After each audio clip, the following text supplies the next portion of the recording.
Thrissur jubilee mission ആശുപത്രിയിൽ United nurses അസോസിയേഷന്റെ നേതൃത്വത്തിൽ നടന്നുവന്നിരുന്ന സമരം ഒത്തുതീർന്നു.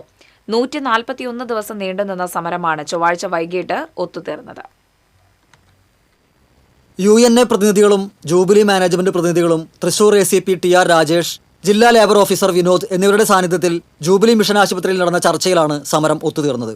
ഈ മാസം 30-ാം തീയതിക്കുള്ളിൽ മുഴുവൻ ജീവനക്കാർക്കും ആശുപത്രിയിൽ പ്രവേശിപ്പിക്കുന്നതിനും അവരെ ഘട്ടം ഘട്ടമായിട്ട് എല്ലാവരെയും അതാത് സമാനമായിട്ടുള്ള രീതിയിലേക്ക് 80% ആളുകൾ അടുത്ത 60 ദിവസം കൊണ്ട് എടുക്കാനെല്ലാം തീരുമാനമായിട്ടുണ്ട്. തുടർ ചർച്ചകൾ ഒരുപാട് മറ്റ് പ്രശ്നങ്ങളുണ്ട്. ആ ശമ്പള പരിഷ്കരണം അടക്കമുള്ള കാര്യങ്ങൾ ലേബർ ഓഫീസറുടെ മതി. ലേബർ ഓഫീസർ ഇപ്പോൾ പഠനവുമായി ബന്ധപ്പെട്ട് ഡൽഹിയിലേക്ക് പോയിക്കാണ്. അദ്ദേഹം വന്ന ഉടനെ അതുമായി ബന്ധപ്പെട്ടുള്ള തുടർ ചർച്ചകൾ പുനരാരംഭിക്കും. കോൺട്രാക്ട് വ്യവസ്ഥ പൂർത്തിയായ ആൾക്കാരുണ്ട്. അവരെ കോൺട്രാക്റ്റ് എല്ലാം റിന്യൂ ചെയ്യാനും അവരെ ആദ്യം 1 വർഷം, പിന്നീട് 3 വർഷവും, പിന്നീട് 5 വർഷം പുതുക്കി നൽകാനും തീരുമാനിച്ചു. അതുപോലെ തന്നെ 6-6-12 എന്നുള്ള ഷിഫ്റ്റ് ക്രമം അടക്കമുള്ള കാര്യങ്ങൾ UNA ഉയർത്തിയ എല്ലാ കാര്യങ്ങളും അനുഭാവപൂർണ്ണമായിട്ടുള്ള നിലപാടുണ്ടായി. അത് രേഖാമൂലം ജില്ലാ ലേബർ ഓഫീസർ, എൻഫോഴ്സ്മെൻറ്റ് ലേബർ ഓഫീസറുടെ മധ്യസ്ഥയിൽ നടന്ന ചർച്ചയിൽ ഒത്തുതീർന്നു. വലിയ പിന്തുണ TCയുടെ ഭാഗത്ത് നിന്ന്, അതുപോലെ തന്നെ എല്ലാ മാധ്യമങ്ങളുടെ ഭാഗത്തുനിന്നും വലിയ പിന്തുണ ഉണ്ടായി. ആ പിന്തുണക്ക് അതുപോലെ തന്നെ തൃശ്ശൂരിലെ നല്ലവരായ ജനങ്ങൾ, ഇവിടെ പൊതിച്ചോറ് വിതരണവുമായിട്ടും ഞങ്ങളെ പിന്തുണച്ചെത്തിയ മുഴുവൻ ആളുകളോടും ഞങ്ങൾ നന്ദിയും സ്നേഹവും കടപ്പാടറിയും. സമരം 5 മാസം നീണ്ടു നിന്നുള്ള സമരം വിജയത്തിൽ ഒരുപാട് സന്തോഷമുണ്ട്. സമരം നമ്മൾ 141 ദിവസം ഉജ്ജ്വലമായിട്ടുള്ളൊരു സമരമായിരുന്നു. അതിനുശേഷം നമ്മൾ വെച്ച മുദ്രാവാക്യങ്ങളിൽ ഒരു 90% കാര്യങ്ങൾ ഇപ്പം ധാരണയായി. ബാക്കിയുള്ള ഒരു 10% ചർച്ചകളിലൂടെ ധാരണയാക്കാം എന്നുള്ളതാണ്. അത് ലേബർ ഓഫീസറും വന്നതിന് ശേഷം ആ 10% കാര്യങ്ങളൂടെ ചർച്ച ചെയ്ത് തീരുമാനമാക്കുമെന്നുള്ള ഉറപ്പിന്മേലാണ് നമ്മൾ ഇനി സമരം അവസാനിപ്പിച്ചിരിക്കുന്നത്. മറ്റ് പ്രതികാര നടപടികളൊന്നും ഇല്ലാതെ ഈ മാസം 30-ാം തീയതിക്കുള്ളിൽ എല്ലാവരും തിരിച്ച് ജോലിയിൽ പ്രവേശിപ്പിക്കും. ജനറൽ ഷിഫ്റ്റ് ഒഴികെ സ്ഥാപനത്തിലെ എല്ലാ നഴ്സിംഗ് ജീവനക്കാരുടെയും ഷിഫ്റ്റ് സംവിധാനം 6-6-12 എന്ന രീതിയിൽ ക്രമീകരിക്കും.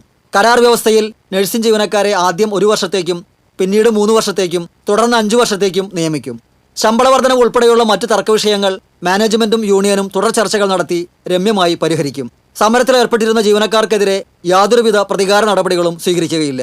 സമരത്തിൽ പങ്കെടുത്ത മുഴുവൻ നഴ്സിംഗ് ജീവനക്കാരെയും ഈ മാസം 30-നകം ഘട്ടം ഘട്ടമായി അവർ മുൻപ് ജോലി ചെയ്തിരുന്ന സമാന വിഭാഗങ്ങളിലേക്ക് തിരിച്ചെടുക്കും. ഈ ജീവനക്കാരെ അടുത്ത 3 മാസത്തിനുള്ളിൽ അവർ മുൻപ് ജോലി ചെയ്തിരുന്ന അതേ വിഭാഗങ്ങളിൽ തന്നെ പുനഃപ്രവേശിപ്പിക്കും. വളരെ സന്തോഷം. ജൂബിലി മിഷൻ മെഡിക്കൽ കോളേജിൽ നടന്നു വന്നിരുന്ന UNAയുടെ ആഭിമുഖ്യത്തിലുള്ള സമരം ഇന്ന് അവസാനിച്ചിരിക്കുകയാണ്. വളരെ ബുദ്ധിമുട്ടേറിയ ദിവസങ്ങളിലൂടെയാണ് ജൂബിലി കടന്നുപോയിക്കൊണ്ടിരുന്നത്. ഇന്ന് സമവായ ചർച്ചകളിലൂടെ രണ്ടു കൂട്ടർക്കും സമ്മതം ഉള്ള, രണ്ടു കൂട്ടർക്കും പരാതികളില്ലാത്ത ഒരു കരാറിൽ എത്തി സമവായത്തിലൂടെ ഇന്ന് സമരം തീർന്നിരിക്കുന്ന വളരെ സന്തോഷം. ജൂബിലി മിഷൻ ആശുപത്രിയിലെ ഏറെ ദിവസങ്ങളായി തുടരുന്ന സമരം അവസാനിച്ചതിൽ ഏറെ സന്തോഷമുണ്ട്. സത്യത്തിൽ ഇത് ധാർമ്മിക വിജയമാണ്, സത്യത്തിൻ്റെ വിജയമാണ്. അതിരൂപതാ സംരക്ഷണ സമിതി ഈ കാര്യത്തിലൊരു നിലപാടെടുത്തത് ഈ അതിരൂപതയിലെ മിഷൻ ആശുപത്രികൾ സംരക്ഷിക്കപ്പെടണം, ഏറ്റവും പാവപ്പെട്ടവർക്ക് ഏറ്റവും ചുരുങ്ങിയ ചെലവിൽ വിദഗ്ധ ചികിത്സ ഉറപ്പു നൽകുന്ന മിഷൻ ആശുപത്രികൾ സംരക്ഷിക്കപ്പെടണം എന്നതായിരുന്നു ഒരു നിലപാട്. തീർച്ചയായിട്ടും അതിരൂപതയുടെയും ഈ ജൂബിലി മിഷൻ ആശുപത്രിയുടെയും സേവന സംസ്കാരം ഞങ്ങൾ തുടരും. അത് സാധാരണക്കാരന് വേണ്ടിയുള്ളതാണ്, അത് പാവപ്പെട്ടവന് വേണ്ടിയുള്ളതാണ്. അവൻ്റെ ചികിത്സാ സൗകര്യങ്ങൾ ഏറ്റവും ലളിതമായ ചുരുങ്ങിയ ചെലവിൽ നിർവഹിക്കാനുള്ളതാണ്. അത് ഈ ഒരു ധാർമ്മിക സമരത്തിൽ അതിരൂപതയോടൊപ്പം നിന്ന തൃശ്ശൂരിലെ മുഴുവൻ പൊതുസമൂഹത്തോടും സാമൂഹ്യ രാഷ്ട്രീയ മാധ്യമ രംഗത്തെ മുഴുവൻ സുഹൃത്തുക്കളോടും ഏറ്റവും ആദരവോടെ ഞങ്ങൾ നന്ദി അറിയിക്കുകയാണ്. ചർച്ചയിൽ മാനേജ്മെന്റ് പ്രതിനിധികളായ doctor Benny Joseph Neelankavil, father Justin Puzhikkunnel, UNA പ്രതിനിധികളായ M ജാസ്മിൻ ഷാ, ലിജോ ജോസഫ് എന്നിവർ പങ്കെടുത്തു. ചർച്ച സമവായത്തിലെത്തിയതിനെ തുടർന്ന് UNA നഴ്സുമാർ അത്യാഹിത വിഭാഗം കവാടത്തിൽ നടത്തി വന്നിരുന്ന സമരം അവസാനിപ്പിച്ചു. തൃശൂർ ACP TR രാജേഷിന്റെ നേതൃത്വത്തിൽ വൻ പോലീസ് സംഘം ആശുപത്രി അങ്കണത്തിൽ ക്യാമ്പ് ചെയ്തിരുന്നു. TCV തൃശൂർ.